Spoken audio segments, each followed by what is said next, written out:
Então, uma boa tarde a todos, aos nossos colegas que nos acompanham no canal YouTube, no Facebook, nos grupos de WhatsApp, através do aplicativo. Nossa saudação especial. Estamos iniciando mais um estudo do magnetismo e espiritismo. Hoje nós estamos na nossa 28ª aula e o tema hoje que nós vamos começar a estudar, praticamente vamos estudar esse tema hoje, na nossa parte do embasamento teórico, porque em seguida teremos a nossa aula de anatomia com o Dr. Lázaro, que vai falar sobre os músculos cranianos, né? As musculatura craniana. Então, sobre esse tema à vontade, que foi tirado da redação do Movimento Espírita, que ele tem como base o capítulo 20, na parte 3 do livro O Problema do Ser, Destino da Dor, de Leon Denis, da Febre, Questão da Febre. E é uma obra que eu recomendo, inclusive, uma obra bem interessante, que fala sobre essas questões aí sobre a vontade. Então, seria interessante a gente estudar mesmo. Eu gosto muito do autor, né, do Leon Denis, e dessa obra especificamente. Tenho estudado bastante ela. Então, começa assim o nosso texto hoje. A vontade é a maior de todas as potencialidades da alma. Sua ação é compatível à de um imã. Olha aí, gente, a primeira parte, já falando, para nós que estamos no magnetismo, a importância de nós entendermos isso, né? Que nós falamos desde os nossos primeiros estudos, sempre estamos falando dessa vontade firme. E ele continua. A vontade de viver desenvolve em nós a vida. Atrai-nos novos recursos vitais. Olha. A vontade de evoluir oportuniza-nos chance de crescimento e de progresso. O uso persistente e tenaz dessa faculdade soberana permite-nos modificar nossa natureza, vencer todos os nossos obstáculos, todos. É pela vontade que dirigimos nossos pensamentos para alvos determinados. Na maior parte dos homens, os pensamentos flutuam sem cessar. Essa mobilidade constante impossibilita a ação eficaz da vontade. É necessário saber concentrar-se, sintonizando com as esferas superiores e com as nobres inspirações. Olha só aqui, só essa reflexão, né? É pela vontade que dirige nossos pensamentos para algo determinado. Se eu estou no magnetismo, eu tenho que ter aquela vontade firme, direcionada, conhecimento. Eu não posso, como se diz o ditado, titubear, né? Ficar meio... Não. E ele continua aqui ainda, ó, na maior parte voltando um pouquinho, refletindo sobre esse parágrafo, eu achei muito interessante. Na maior parte dos olhos, o pensamento flutua sem cessar. A pessoa está dando um passe magnético, está fazendo um atendimento fraterno, ou está atendendo uma pessoa e o pensamento pensando lá, mas será que eu posso? Será que eu tenho condições? Será que não é eu? O que é isso? Não sei o quê. Ah, o que aconteceu lá em casa? Que não sei o quê. Meu emprego. Olha, pensamento flutua sem cessar. Até nós estávamos estudando ontem, hoje de manhã, estudando no grupo de magnetismo, estudamos muito sobre essas questões do pensamento. Né? Até ontem nós estávamos comentando o pensar, o silêncio, né, que é o nome do silêncio, e a interferência do pensamento nessas questões. O que eu estou pensando, eu estou atraindo. Então, se você vai falar de fazer um silêncio interior, você tem que ter uma vontade firme para focar numa determinada situação, para não deixar que o pensamento divague, né? Começa a divagar, que daí você está atraindo outras sintonias espirituais.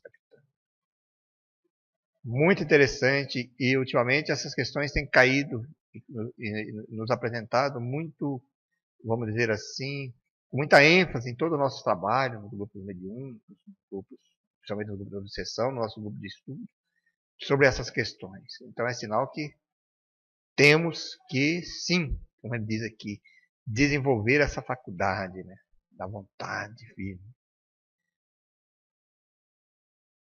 Olha que interessante. A vontade pode agir tanto durante o sono quanto durante a vigília.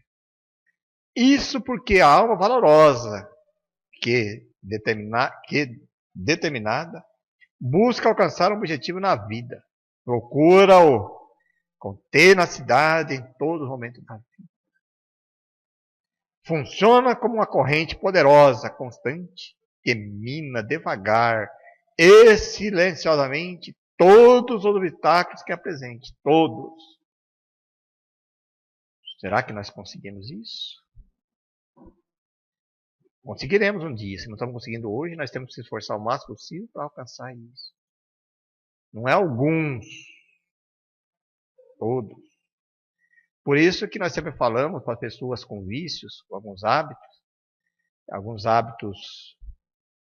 pessoas que têm alguns hábitos que não são adequados aí de vício, de bebida ou álcool, a importância de nós fazer com que a pessoa sinta aquela vontade firme de parar aquilo ali. Né? Se ela começar a ter a vontade firme, consegue.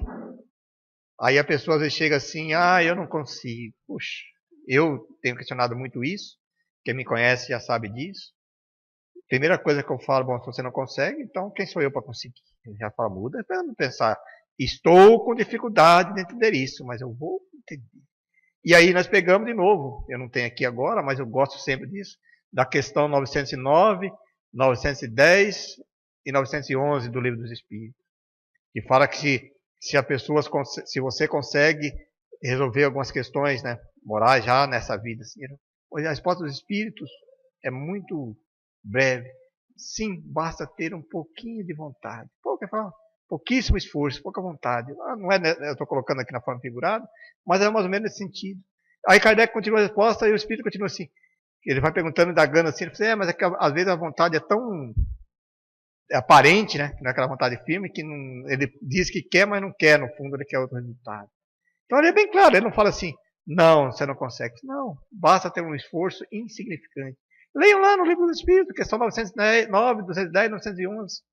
Está ali, aí às vezes a gente fica pensando assim, não consigo isso, não consigo. Bom, então você não quer. Se você querer, você consegue. É difícil? É, claro. Mas Kardec disse que não, os Espíritos dizem que não, mas para nós ainda é um pouquinho difícil de entender. Mas eu tenho que querer firme, né? Vamos continuando um pouquinho mais. Se o homem conhecesse a extensão dos recursos que neles germinam, ficariam deslumbrado. Olha só.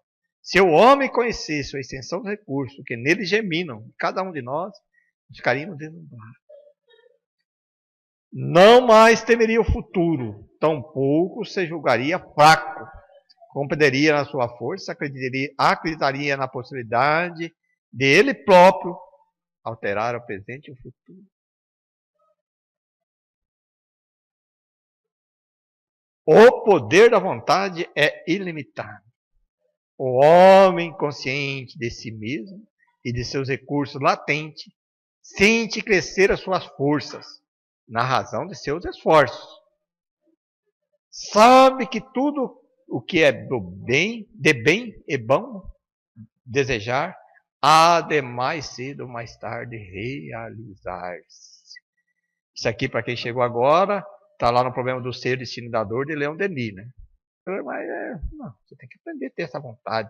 Quando eu estou direcionando a pessoa, estou desenvolvendo o meu tato magnético, minha sensibilidade, eu tenho que ter uma vontade de perceber, de sentir. Se eu não tiver isso, eu não consigo, é difícil. Não, você consegue.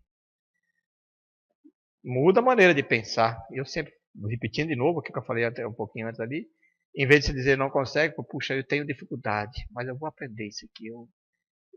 Eu ainda vou compreender isso aqui, vou entender. Ainda não consegui entender como eu faço isso. Mas simplesmente as pessoas abrem a bocona assim, já não consigo. Não é para essa vida. Tá bom.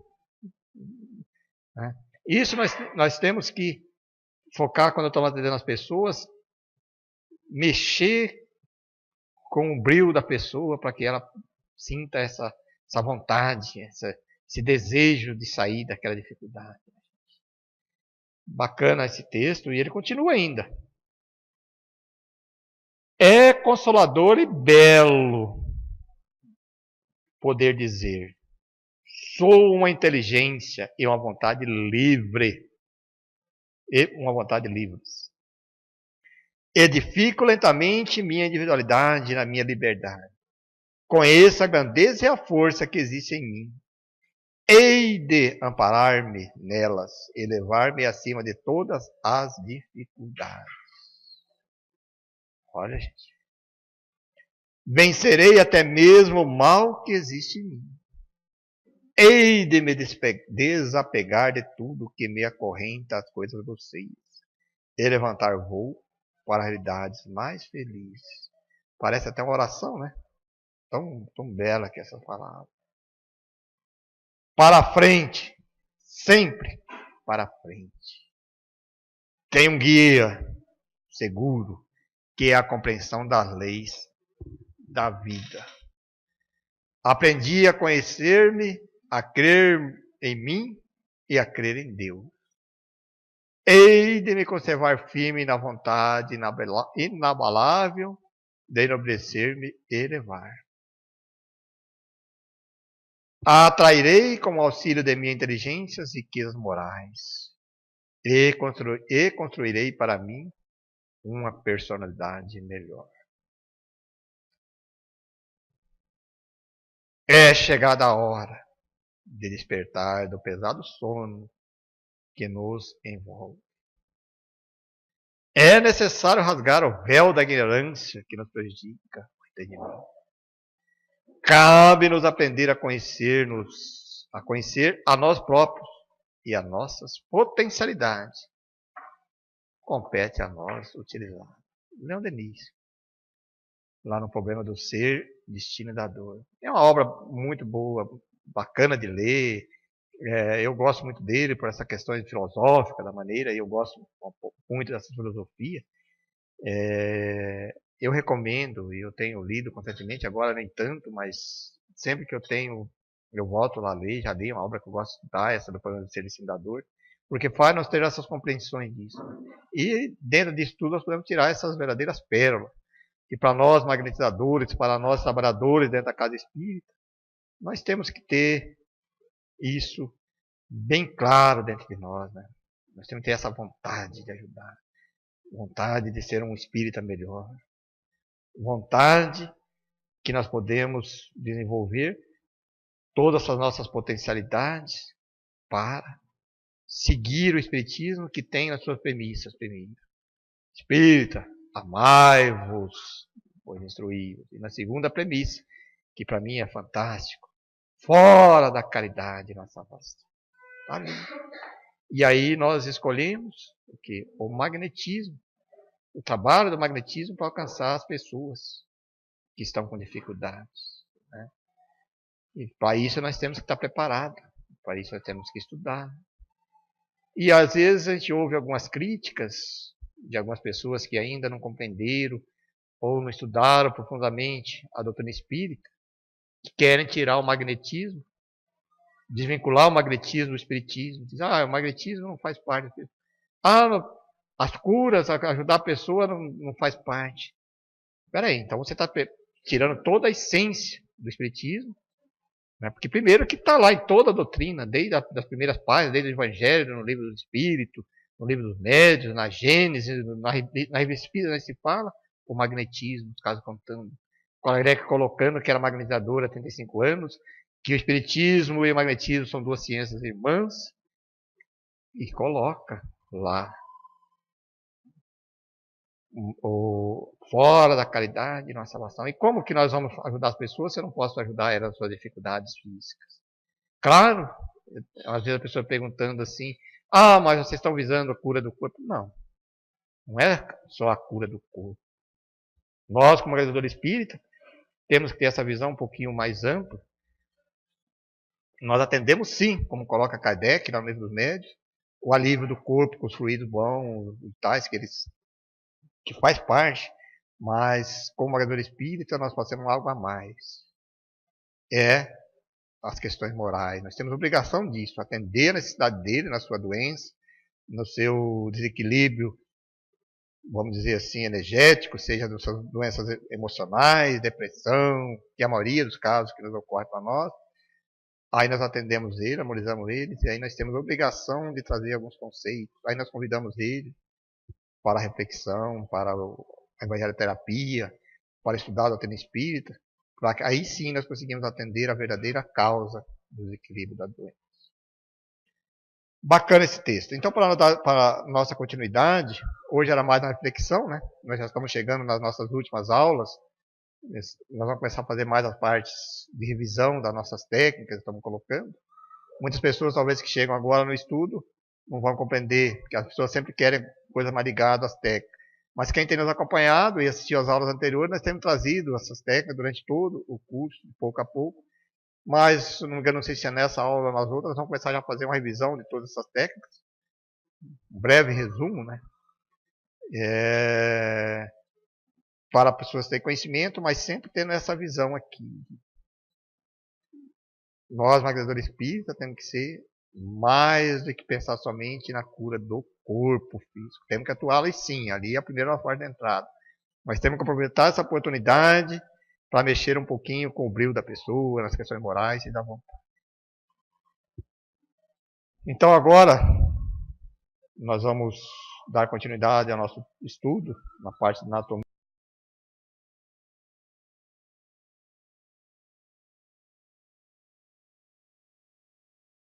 A todos, para quem eu não cumprimentei ainda.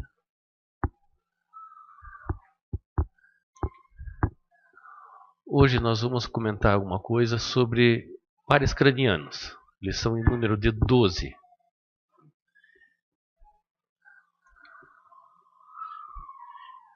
Então aqui nós temos o encéfalo, que podemos dividir em cérebro, o tronco e o cerebelo. O cérebro podemos dividi-lo. Temos o telencéfalo, que o encontramos nela a pineal, o epífise, o tálamo, o hipotálamo e a hipófise. Temos o diencéfalo, que temos ali o sistema límbico. O tronco encefálico, o mesencéfalo, ponte e o bulbo. E o cerebelo nessa região.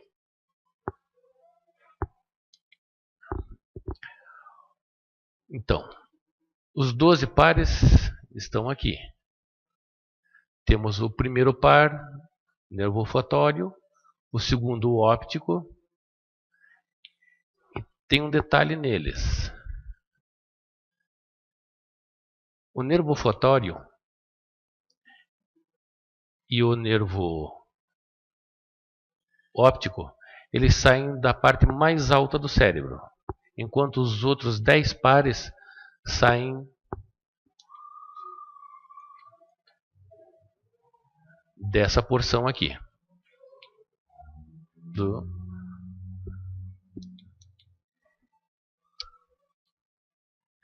Então, primeiro par, nervo olfatório, origem no bulbo olfatório, que é no telencéfalo.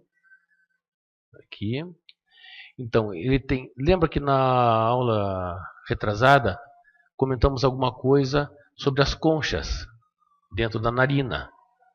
Nele tem nervos sensitivos que passam pela lâmina crivosa e vão até a parte mais interna no cérebro, que é no telencéfalo.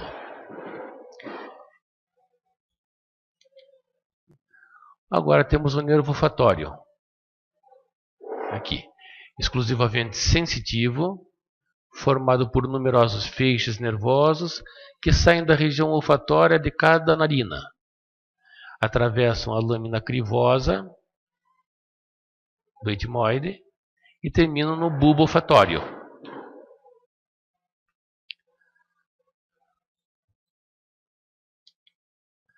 O segundo par é o nervo óptico. Então, as terminações nervosas sensitivas também saem da retina, formam um grosso feixe de fibras que penetram no crânio pelo canal óptico. Cada nervo óptico une-se com o lado oposto, formando o quiasma óptico, onde há cruzamento parcial de suas fibras, as quais se continuam no trato óptico até o corpo geniculado lateral. Então, o estímulo luminoso visual impressiona a retina, esse estímulo vai até o núcleo geniculado e é transformado em impulso nervoso que vai formar a imagem na parte posterior do cérebro. Então, aqui, nervo óptico, origem no corpo geniculado lateral no diencéfalo. O estímulo entra pelos olhos, retina, e vai aqui nessa região que é o quiasma óptico, onde há o cruzamento das fibras. Aí ele vem no corpo geniculado e é transformado em estímulo nervoso que vai até a parte posterior do crânio, onde é transformado em imagem que depois volta para cá. Essa aqui mais uma figura também mostrando esses dois nervos. Você pode ver que os outros 10 pares já partem da porção mais abaixo do telencéfalo e diencéfalo. Veja aqui. Primeiro par, segundo, agora o terceiro em diante já parte dessa região.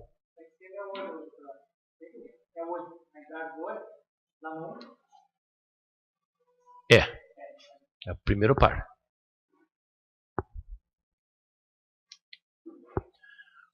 Terceiro par, o óculo motor, nervo motor que sai do crânio pela fissura orbital superior, distribuindo-se aos seguintes músculos do globo ocular.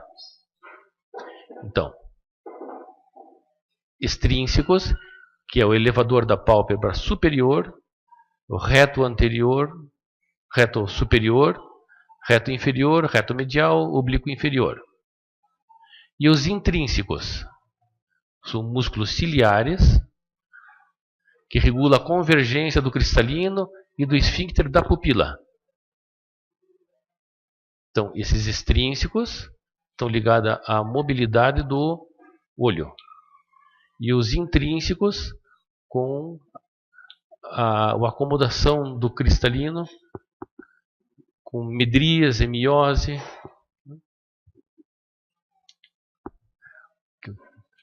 Então, aqui o músculo levantador da pálpebra,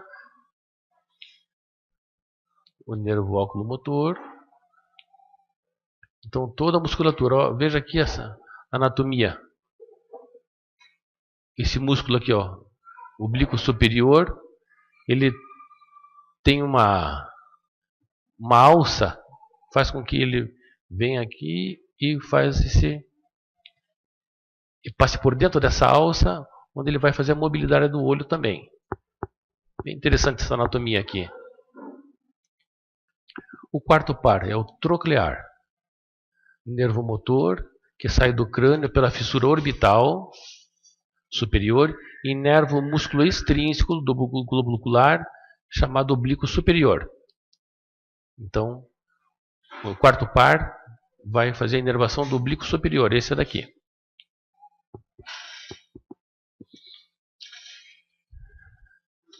Aqui estão os movimentos de cada músculo. Então, a musculatura ela traciona de forma igual os olhos. Se tiver uma lesão nesse daqui, esse daqui vai tracionar mais, ele vai desviar para a direita. E assim por diante.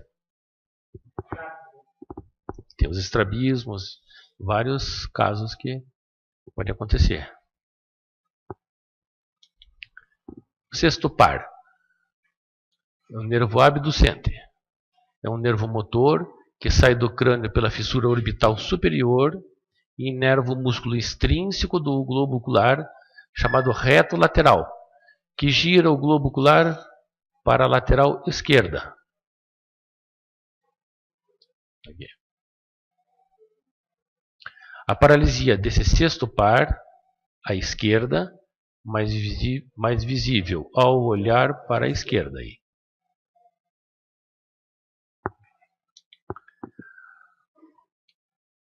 Temos aqui o nervo troclear, que é o quarto par, e o nervo abducente, que é o sexto par.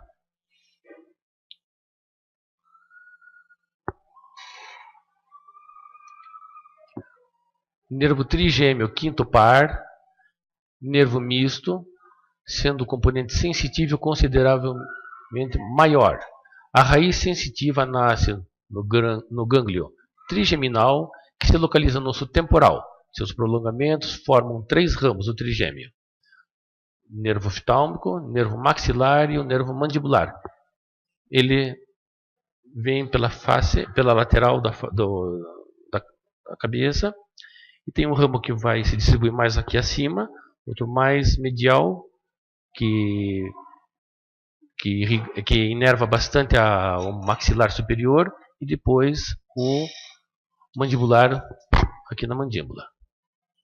Responsáveis pela sensibilidade somática geral de grande parte da cabeça. Essas fibras conduzem impulsos exteroceptivos e proprioceptivos. Esse é o nervo que tem uma dor imensa quando acometido. Os odontologistas sabem bem disso. A pessoa quer arrancar todos os dentes, quer arrancar a boca, tudo, e no fim não tem nada nos dentes, e está o problema aqui.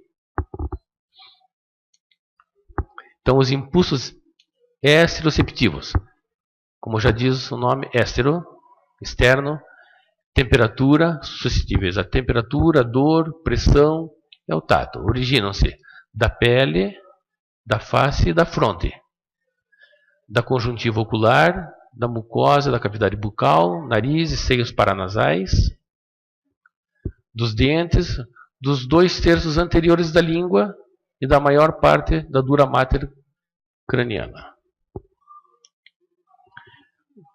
Então, aqui a distribuição deles. Os impulsos proprioceptivos originam-se em receptores localizados nos músculos mastigadores e na articulação temporomandibular. Essa articulação que a mandíbula tem com o crânio.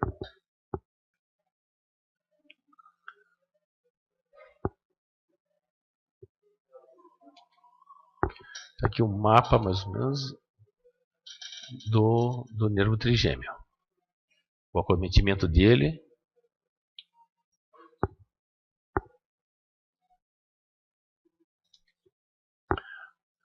A raiz motora do trigêmeo é constituída de 3 fibras, que acompanham o nervo mandibular, distribuindo-se aos músculos mastigadores. Então está aqui o mapa de todos eles. Aqui.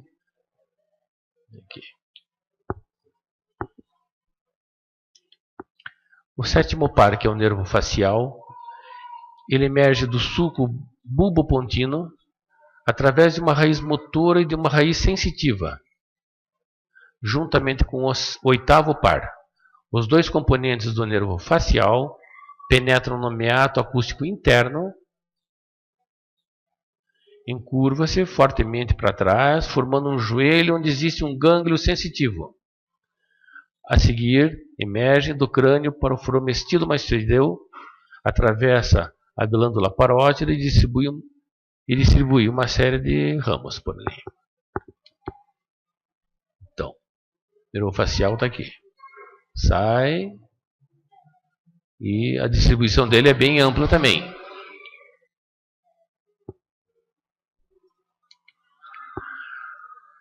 Os ramos motores para os músculos mímicos, músculo estilomastoideu e músculo digástrico, constituindo o componente funcional mais importante do sétimo par.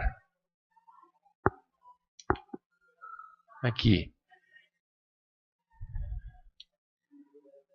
Toda a musculatura que protege essa região nobre, onde passa a artéria carótida, a veia jugular e a medula espinhal também, que está aqui nessa região. A coluna cervical.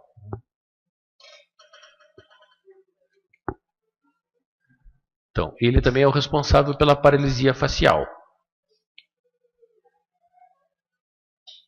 E é como a mesma coisa. Há uma atração dos dois lados.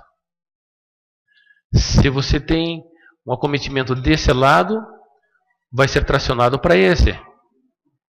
Então, você pode ver que há um relaxamento dessa musculatura aqui. Aí há uma atração para o lado esquerdo dessa pessoa. Às vezes há também a dificuldade de fechar a pálpebra. Então, recomenda-se que use um tampão provisório até que restitua a função dessa musculatura. Muitas pessoas chegam até nós preocupadas que isso foi um AVC ou um AV. Não é. Porque você vê que há um acometimento na face, mas não existe déficit motor em membros. Então exclui a possibilidade de um acidente vascular cerebral ou encefálico. Os ramos sensitivos, o nervo facial, envolvidos na gustação dos 2/3 anteriores da língua, sensibilidade, a parte posterior das fossas nasais e superior do palato mole, parte do pavilhão auditivo e do meato acústico externo. O estímulo para a secreção das glândulas submandibulares, sublingual e a lacrimal, e a musculatura da mímica. O oitavo par, que é o nervo vestíbulo coclear, exclusivamente sensitivo, penetra na ponte, na região denominada ângulo ponto cerebelar, ocupa juntamente com o nervo facial o meato acústico interno na porção petrosa do osso temporal. Compõe-se de uma parte vestibular e uma parte coclear, unidas em tronco comum. A parte vestibular está envolvida com o equilíbrio e a parte coclear com a audição. Está aqui. Então o tronco, nervo vestíbulo coclear, ele vai até a cóclea e o nervo vestibular envolvido aqui no labirinto.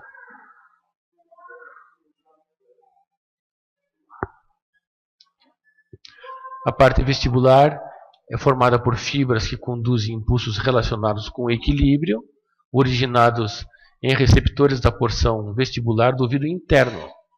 E a parte coclear do oitavo par é constituída de fibras que se originam nos neurônios sensitivos do gânglio espiral e que conduzem impulsos da audição originadas no órgão espiral de Corte, receptor da audição situado na cóclea.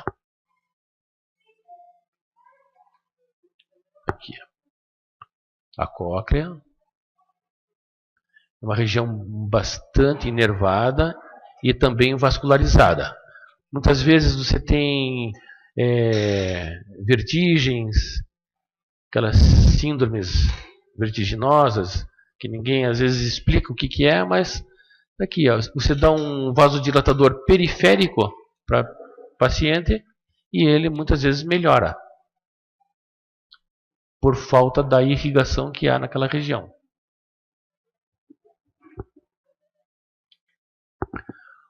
O nono par é o glossofaríngeo, nervo misto que sai do crânio pelo forame jugular, apresenta dois gânglios, superior e o inferior, formados por neurônios sensitivos e ramificando-se na raiz da língua e na faringe. Compõem-se de fibras eferentes, motoras, e de aferentes, sensitivas. Essa de dois tipos, viscerais, vinda do gânglio inferior, e as somáticas do gânglio superior. Entre as fibras aferentes, viscerais do nervo glossofaríngeo, merecem atenção as que inervam o seio e o corpo carotídeo, que constituem um nervo independente, o ramo do seio carotídeo. Essas fibras conduzem impulsos que informam continuamente o sistema nervoso central sobre as variações da pressão arterial e do teor de oxigênio no sangue.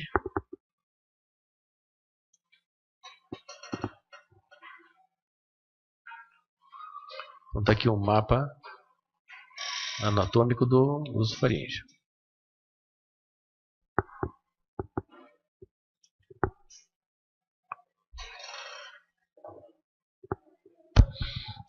Então, sobre a parte da anatomia, era isso que foi apresentado. Alguém tem alguma dúvida, questão para colocar para o Lázaro? É um tema bem complicado, né? Quando se fala em inervação é bastante complicado. Acho que mais do que os outros temas, né?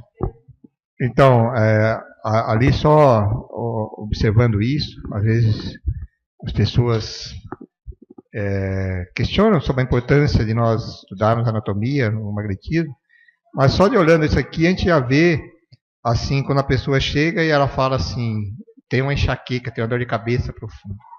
Se a gente começa a olhar e perceber, só de perceber aquilo ali, essa quantidade de inervações ali, de sensibilidade, então não é uma coisa tão simples de você chegar assim e eu diagnosticar mesmo pelo tato, porque é todo um sistema, você vê na parte de visão, tudo está ligado a essa região cerebral. Como ele nos disse lá dos nervos da face, das dores terríveis, a pessoa chega, e aí? Então nós temos que ter uma noção do que nós estamos fazendo e vamos agir ali nesse sistema todo ali. Por isso que eu gosto muito de trabalhar com o sistema límbico. Quando eu trabalho com o sistema límbico, eu estou trabalhando com toda uma região, né? Então, se eu estou falando do sistema límbico, eu sempre repito isso, mas eu estou visualizando todo aquele complexo, né? Estou visando lá uma harmonização no sistema da visão ali, como faz o globo ocular. Você imagina a complexidade disso, né? Então, até nós temos alguns tratamentos que foram feitos por uma das magnetizadoras nossas sobre questão de glaucomas e doenças oftalmológicas, com resultado muito positivo, mas visando toda uma harmonia geral de todos esses sistemas. Então, se nós estamos trabalhando com magnetismo, a nossa vontade, nós estudamos agora há pouco ali, eu tenho que direcionar a minha vontade, mas a minha vontade, se eu tenho que direcionar ela, eu tenho que saber aonde que estou direcionando. Então, se eu der uma vontade genérica, você, olha bem assim, por exemplo, eu dizer assim, aquela história do passo só em cima da cabeça, né? Coloca ali que vai todo o organismo. Tudo bem, você que vai com a intuição do espírito, mas se a minha vontade eu visualizo e vou lá naquele nervo, naquele local ali, eu não estou concentrando ainda mais, não estou, vamos dizer assim, focando uma região mais específica, né? Então nós temos que pensar assim como magnetizadores em tudo que nós somos, todos os tratamentos que nós vamos fazer. Não que nós temos que decorar isso, que é quase impossível, mas pelo menos eu tenho uma visão dessa complexidade e quando eu pegar uma situação para me atender, aí eu vou lá, busco a fotografia ali, percebo ali, puxa, olha, eu percebi ali, então é aqui que eu vou atuar. Eu vou visualizar aqueles nervos, os trigêmeos, né, atuando. Eu gosto de trabalhar muito no sistema límbico, no sistema que eu gosto de trabalhar também, que foi estudado até a semana passada, que é o sistema nervoso central. Veja, se eu alcancei o sistema nervoso central, eu vou alcançar já estou reduzindo.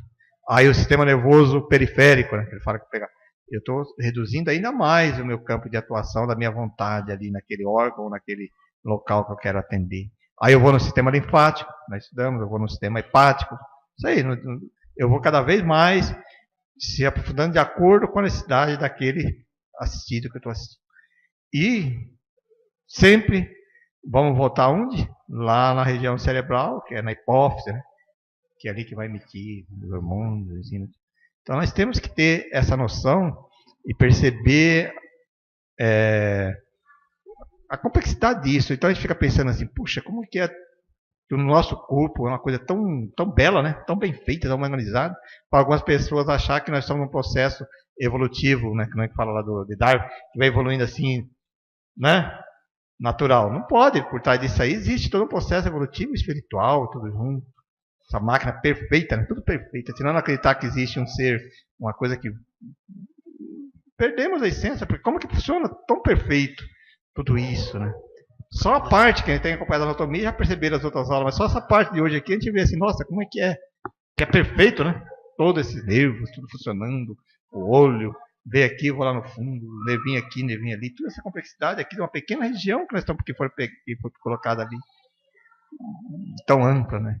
E aí vem o pessoal da anatomia, o pessoal que estuda, da medicina, cientistas que destrincham isso hoje e trazem esse tipo de ensino para nós, né, desvendando tudo isso. E aí nós entramos com o magnetismo. Né? Puxa, tudo é energia funcionando, né? Um foco de energia. Só isso, reforçando isso que você falou, só aquela alça por onde passa o músculo oblíquo do olho, como? Não foi aleatório, né? Aleatório isso. Não é ao acaso. Perfeição daquilo, né? Tudo perfeito, os nervozinhos saindo, chegando. O nosso cérebro mesmo. A região cerebral central, é verdade. Sim. A parte cardíaca que nós estudamos, aquelas outras partes que nós estudamos, toda a anatomia, puxa, é uma coisa assim tão bonita, tão perfeita. Então, é importante a gente abrir a nossa mente e, em questão da nossa vontade direcionada, nós entendemos um pouquinho disso para nós atuarmos bem para ajudar as pessoas. É muito importante isso. Pena que nós estragamos, né?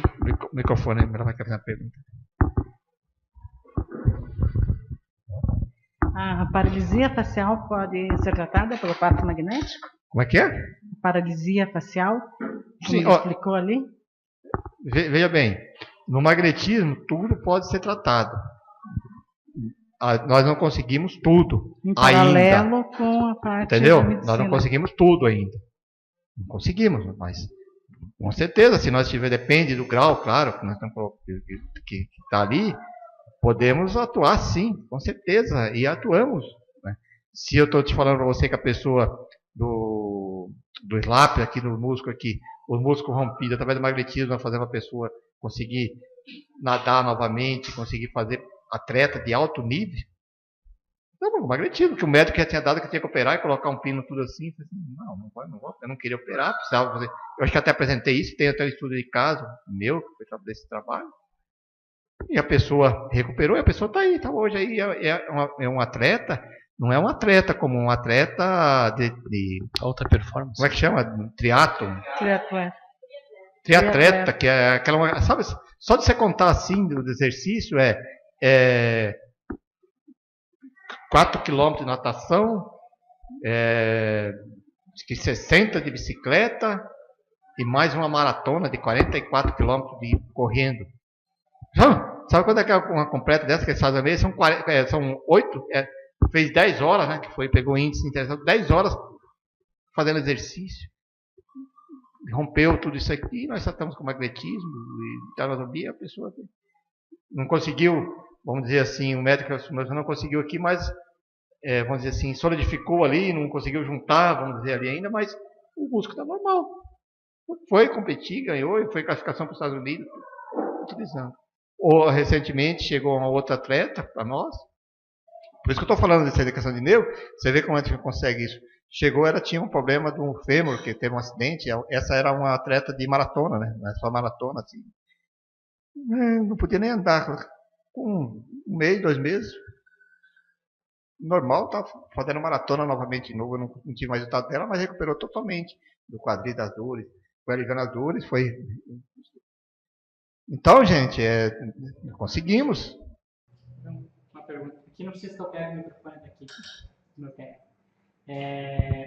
Acho que o magnetizador, assim como o médico, né, temos 2 aqui exemplos, né, nossos 2 colegas, tem que fazer o bem sem saber quem, né? Exato. Chegou, você não vai analisar o histórico lá, se merece ser curado ou não, Não. né? Mas nesses pontos, no caso de triatletas, maratonistas, teve a cura, né? Teve a restituição do músculo. Mas não seria também um papel, às vezes, assim como do médico, de orientar, como magnetizador, orientar, que às vezes aquela prática ali é praticamente quase um suicida, né? Porque você ficar 10 anos exigindo 100% do corpo lá é complicado. Perfeito, e sim, claro. É feita essa orientação, inclusive nós falamos isso aí, sobre a fadiga fluídica, né? Sobre o excesso. Por que rompe? Por causa do excesso, né? De coisa assim. Claro, isso que eu estou dizendo do magnetizador espírita, nós falamos, olha, talvez está na hora de você maneirar um pouquinho, de exagerar em algum tipo de excesso, né? Mas aquilo que estou falando agora aqui, aquela questão da pergunta que foi colocada, vai cair naquela questão primeira que nós estávamos estudando, a vontade. Ele falou assim, você consegue? Ainda não consigo. Mas, tiver vontade firme de colocar aqui, um dia nós vamos conseguir ainda. Muitas coisas, por exemplo, a ela, tem um caso que aqui é tratado pela casa, já que o nosso amigo Walter atende, já surpreendeu a toda a medicina que não teve cura, não curou, não, vamos dizer assim, não teve a recuperação total da doença, não sabe? Mas a sobrevida da pessoa é admirável. Uma coisa que era com 4, 5 anos, a pessoa já está com 6, 7 anos já. Já tem uma sobrevida de mais de 2 anos, mais de 50% em relação ao normal, tratando pelo magnetismo. Ainda não conseguiu reverter. Tem coisas ainda que conseguimos reverter, que tem coisas que é além do nosso conhecimento ainda. Mas, tentando com muita vontade, com muita dedicação, nós conseguimos resultado. Por algumas doenças nós não conseguimos reverter. Mas conseguimos dar um alívio na pessoa, para a pessoa pelo menos ter uma vida mais normal, vamos dizer assim. Né? É o caso que até a gente estudando nas questões das doenças mentais, existia alguns preconceitos dizendo assim, quando há uma lesão no cérebro, o cérebro não se reconstituía. Tá? Hoje já está caindo isso. O doutorado pode falar sobre isso, mas eu lendo no livro lá, sobre que a própria região cerebral, ele tem vamos dizer assim, uma plasticidade, uma mudança, e quando lesa alguma coisa, ele mesmo sozinho busca outros caminhos. Ele procura outras vias e recupera aquilo. Que possa suprir aquela que está lesada. Eu estava lendo um livro sobre essa questão que o médico colocou, o americano, que ele fez estudos sobre isso, que existiam esses mitos. A pessoa tinha lesão por toda a parte da região do cerebral e foi revertida, onde que eu utilizava a outra parte cerebral e teve uma vida praticamente normal. Quer dizer, o próprio organismo. Agora, se você entra, se a pessoa já cai acreditando nisso, agora não tem mais cura, porque começou...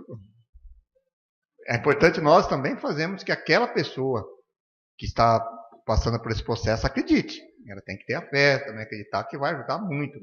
Porque senão nós estaremos duas forças contrárias. Você jogando a tua vontade de colocar e a outra, isso é impossível, você não consegue. Aí também não tem jeito, né? Então, né? Essa questão também é interessante, né, Pereira? E o Lázaro também, como cardiologista, pode endossar que, por exemplo, procuração para você minimizar um infarto, né? Você tem que ter exercício, porque você tem mais veias, é isso, né? Isso. Você tem mais veias que podem suprir naquela falta daquela lesão. E no cérebro, mesma coisa. Exercitar, a leitura e tal, né? Tem um exemplo que você falou, eu lembrei do exemplo do Herbert Viana, né, que é o vocalista lá do Paralamas do Sucesso. Quando caiu o trolete dele, ele teve lesão cerebral e ele ficou sem falar um tempo. Aí, depois, acho que de alguns anos, começou a falar com o lado que canta, porque é um lado racional e um lado criativo, né? Então, quando ele canta normal, e quando ele fala ainda meio enrolado, porque o cérebro dele está utilizando a outra parte para falar. Então, você vê que interessante, né? Como músico, lógico, produtor e tal, com certeza treinava muito o cérebro nas composições e ele não desistiu. Exatamente, ele não desistiu, né? Não desistiu. Isso é importante. O Steve Jobs também, né? Que é a história do... Né, que ele nunca parava, o cara sempre, mesmo com toda aquela dificuldade, o cara continuava produzindo, já um jeito de querer. Lázaro, quando uma pessoa tem uma visão mínima de um lado, ela desenvolve mais o outro lado?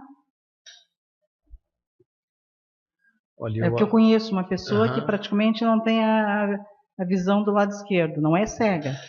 Mas ela utiliza o direito, inclusive dirige. É difícil de existe. É difícil de dizer se ele aumenta a capacidade do outro lado, mas como ele tem um outro lado bom, ele passa a utilizar 100% desse lado bom. E o estímulo com a leitura, isso vem favorecê-lo ou não? O fato de melhorar essa visão e ter mais... Ele acostuma. Ele acostuma com um lado só. Ele acostuma. No caso do infarto, infarto do miocárdio, se você tem uma baixa quantidade de vascularização arterial, uma baixa quantidade de artérias, num evento de infarto, por exemplo, você tem uma lesão muito maior do miocárdio. Agora, se você exercitou, favoreceu o aparecimento de mais colaterais, artérias colaterais, arteríolas, então, se você tem um infarto, a área afetada por esse infarto, a necrose desse miocárdio, já vai ser menor. Claro que depende tudo da localização desse infarto. Se for uma região bem proximal de uma artéria importante, a lesão vai ser grande. Mas, se for mais distal, já a lesão poderá ser menor. Por isso que os infartos em jovens é muito mais grave do que no idoso, considerando o mesmo tipo de infarto. Só fazer um comentário antes da Jaque. Interessante a pergunta dela, e para ver a complexidade do corpo, né? O corpo ele se adapta a qualquer coisa. Se adapta. Né? Faltou um olho, ele vai se adaptar com aquele olho. O outro vira 100%. Tanto é que a gente tem 2 olhos para a gente conseguir ter a profundidade, né? Então, por exemplo, nós que temos 2 olhos bons, se fecha um olho, às vezes você não acha a profundidade para pegar um objeto. E o corpo, em um olho, ele vai acostumando. Vai se adaptar. Né? Cérebro, né? O cérebro, né? Eu já vi estudos de cegos, né? Que eles conseguem ter a sensibilidade, sentir o declive do chão só com a mão em cima. Só sem ter que encostar. Desenvolve outras faculdades para compensar. Desenvolve outras sensibilidades. Sensibilidades. Sim. O corpo deu, bacana um isso. jeito de fazer aquilo lá. Então, com certeza, um olho dela deve ser muito melhor que às vezes com certeza. Olho nosso, né? Sim. Porque aqui ele está dividindo. O dela, com certeza. No caso do olho, minha irmã teve um acidente com 15 anos e perdeu a visão de um olho, ficou só com um. E ela também dirige e tudo, só que o médico orienta para ela não forçar muito com leituras e tudo o olho bom dela, porque ela já usa óculos e tudo, ela acaba forçando mais um olho só, né? Então, para ela cuidar para não forçar tanto. Bacana, né, gente? Então, eu acho que aí é um ponto positivo que todos nós estamos colocando isso. Para nós e para aquelas pessoas que nós estamos assistindo ali, seja qual a problemática dela, de desenvolver nisso na pessoa que ela tem essa vontade de se recuperar, de querer se recuperar. Porque esses casos, com esse estado aí do Herbert Viana, né, que falou, e do Steve Jobs e dos outros ali, a vontade que essas pessoas tinham de se superar aquilo. Nesse livro também, que o cara conta das pessoas que recuperaram a lesão cerebral, elas tinham uma vontade enorme, elas não desistiam. Então a pessoa não tem que desistir, né? Que às vezes a pessoa já assim, isso não tem jeito. Cabe a nós também dar autoestima nela para que ela confie, acredite naquilo. Que essas pessoas que estão falando que eu tratei, elas tinham uma vontade enorme de recuperar aquilo, queria recuperar, que precisava, que ia fazer ela não queria botar os pinos, porque senão tinha que ficar um ano fora, e ela tinha uma prova, que era na Argentina, de uma meia maratona, que daria um índice para ela participar nos Estados Unidos, e ela queria participar. Você veja, então tinha vontade firme, junta essas duas coisas. Veja, o magnetismo, a vontade do magnetizador, e as energias vitais, a vontade da pessoa, o resultado é positivo, né? É surpreendente, aí algumas pessoas dizem milagre, não é milagre, é da lei natural das coisas. Então, também é essa importância, né? E nós temos de, junto com a pessoa, alcançar ela dessa maneira, dela sentir essa confiança, essa fé, não, eu vou conseguir, quero, preciso, vou conseguir, consegue, né? Para medicina também, a pessoa chega lá com tudo abaixo em cima, para tratar é muito mais difícil. A pessoa chega lá com cura, mas agora já estou entregando, né? Já está se entregando. A outra não, já chega assim, me cura qualquer. Não é muito mais fácil, aplica um remédio, não é aquelas questões dos placebos, tanto é verdade que as questões dos placebos, que nós já colocamos aqui, eu acho que nós colocamos no estudo já, que a pessoa que chega lá com, aí que vai cair naquela questão da vontade, aí a pessoa fez a experiência, isso é divulgado em vários locais aí, no YouTube, a pessoa, os médicos fizeram umas experiências com pessoas com problemas de gastrite gástrica lá. Aí ele pegou e colocou dentro de uma caixa, bem bonita, um placebo de trigo, uma pílula, e na outra pegou o melhor remédio que tinha para tratar aquela lá, as úlceras, né? Que era o melhor mesmo, top de linha, numa embalagenzinha simplesinha, tipo uma coisinha assim. Aí a pessoa chegou e eles acompanharam a pessoa. Chegou lá a pessoa para atender, aí a pessoa falou assim, olha, puxa, tudo bem, olha, eu tenho aqui esse remédio aqui, ó, é o top de linha, o melhor que tem. Embalagem bonita, né? Quem conhece o negócio de... Olha, esse laboratório aqui, esse aqui é o melhor que tem. Eu vou te dar para você aqui uma quantidade X que vai te resolver. E era a farinha de trigo. Né? Os placebos aí que eles falam. E a pessoa foi embora. E para outra chegou assim e falou, puta vida, eu tenho esse comprimido aqui, olha de graça aqui, ó. Dizem que é bom aqui e tal. Que era o melhor, que era o top de linha da coisa que entregou para a pessoa. O resultado foi surpreendente, porque não sei o percentual agora, se 70%, 80% daquelas que tomaram o placebo melhoraram daquelas sintomas de úlceras, e o outro foi o contrário, que era o melhor que atuava. O que está aí?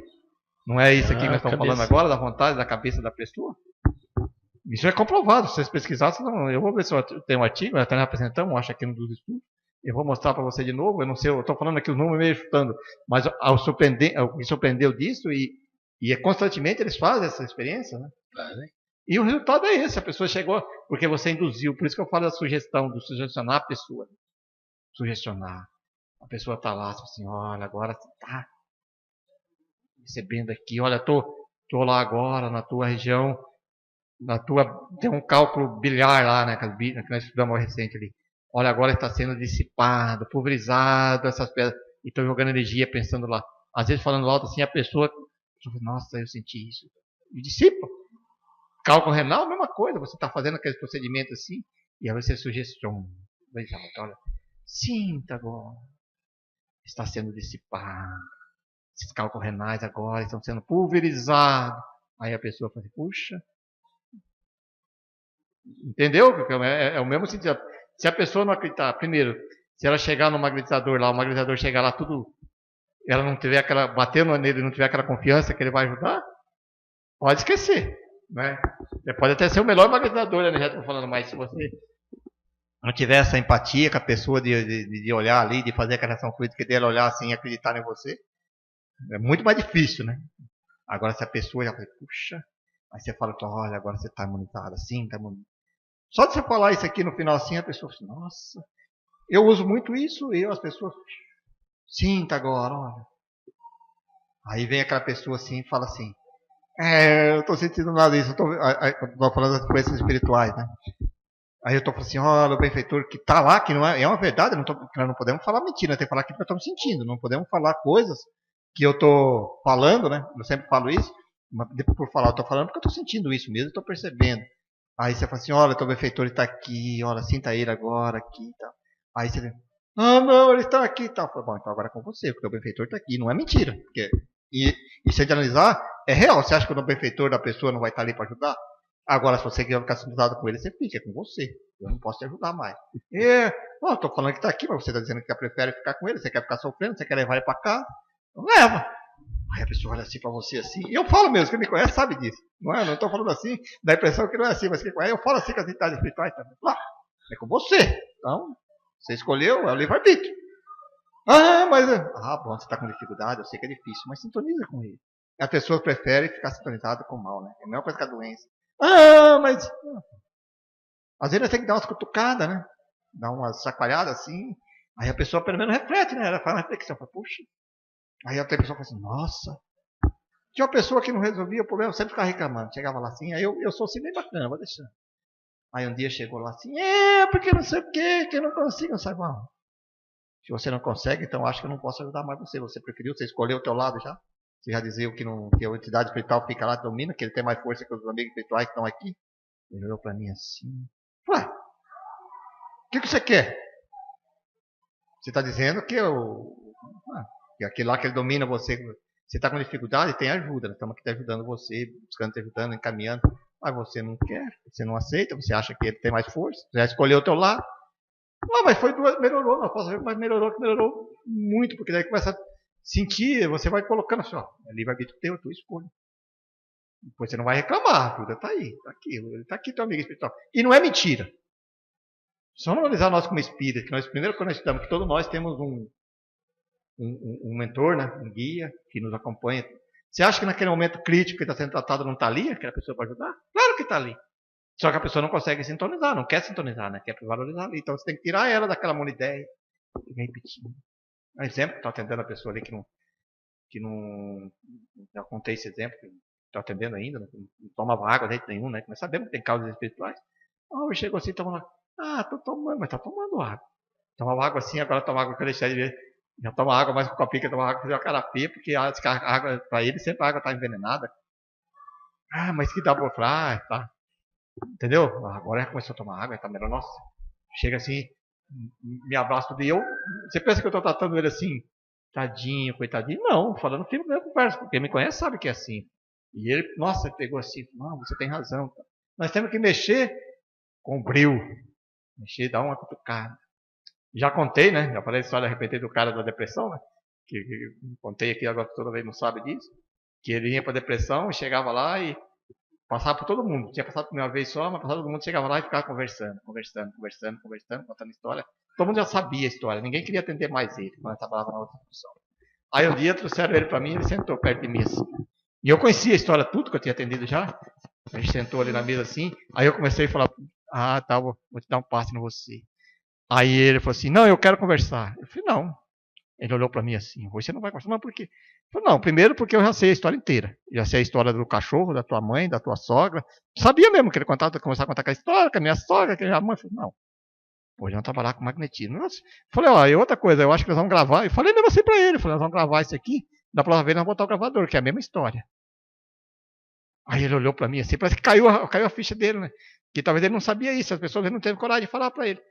Eu falei, não, vou trabalhar com magnetismo. Aí eu trabalhei no tratamento da TDM, do TDM2 e tal, que tinha necessidade de fazer isso. E fomos trabalhando. Melhorou, que depois eu falei, puxa. Entende o raciocínio? Que a pessoa chega às vezes, aí a pessoa fica choramingando junto do lá, fica lá quase meia hora, lá gastando energia. E ele, que o depressivo suga a energia tua toda, você fica acabado. Né? Só você chega perto dele, quando você chega assim, você está moído, o outro moído, dois. Não, então nós temos que ter um meio termo, né? Claro que nós temos que fazer a caridade, temos que ser caridosos, mas às vezes nós temos que dar umas meia chacoalhada, vamos dizer assim, para a pessoa, que a pessoa quer isso, ela quer alguém que mexe, né? Não vem do dois lados. Um quer buscar aqueles que se complaz com ela, né? Que aceita ela, né? Exatamente quer alguém, tá, tadinho, vai sair de lá bem. Aí quem estava fazendo a trânsito fraterno, quem estava emagrecendo, está moído, né? Levou toda a energia. Não. Você ajudou o quê? Daí no outro dia tá a mesma coisa, porque não teve uma mudança. Né? Então são essas coisas assim que a gente tem que ter na visão do magnetismo para a gente trabalhar essas questões. Mais alguma questão? Vamos trabalhar um pouquinho a prática hoje? Acho que vamos, né? Então, para os nossos amigos internautas que estão nos acompanhando, nosso agradecimento. E na próxima semana estaremos de volta aqui para mais um estudo do magnetismo e espiritismo, aqui na Sociedade Espírita Obreiros do Senhor. Boa tarde.